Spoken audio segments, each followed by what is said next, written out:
Before the 1950s, every single recording was basically just musicians playing together in one take.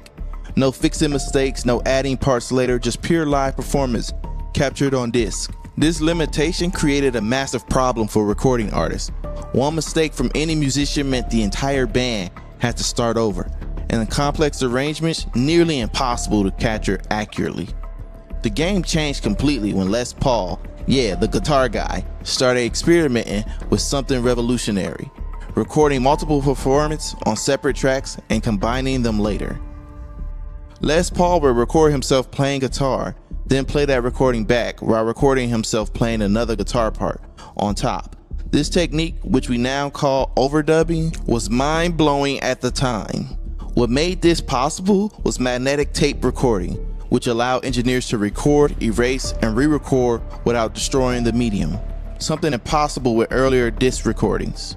By the late 1950s, companies like Ampex had created the first commercial multi-track recorders, allowing studios to record up to 4 separate tracks that could be mixed together later.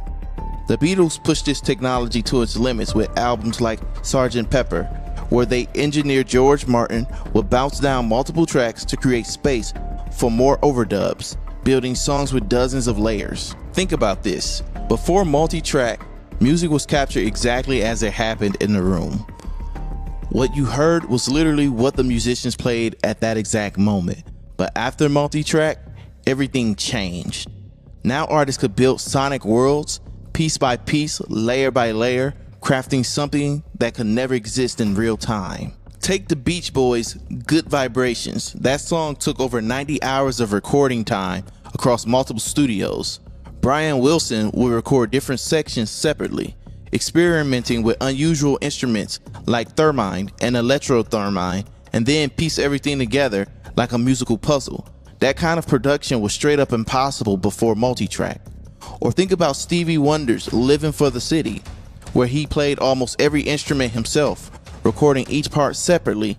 Multi-track let single artists become entire bands, creating complete sonic arrangements without needing anyone else in the room. This technology created a whole new role too.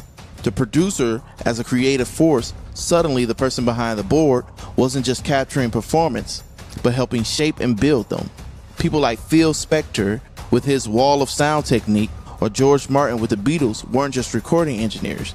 They were using the studio itself as an instrument. Studios themselves became magical places where the impossible became possible.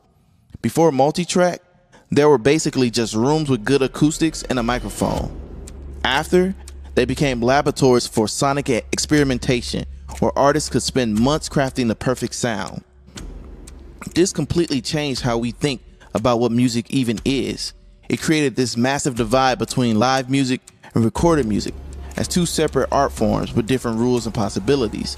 Live music stayed rooted in real-time performance, while recorded music could explore territories no live band could reach. Think about the psychological impact too. Before multi-tracks, musicians had to nail perfect performance in single takes. The pressure was intense. After multi-tracks, artists could focus on creativity instead of technical perfection, knowing they could fix mistakes or try different approaches later. By the 1970s, 24-track recording became the studio standard, giving artists even more creative freedom. Albums like Fleetwood's Mac Rumors or Pink Floyd's Dark Side of the Moon used every bit of that technology to create lush soundscapes with dozens of overlapping elements that would be impossible to reproduce exactly in a live setting. Multi-track recording didn't just change how music sounded, it changed what kind of music artists could even imagine making.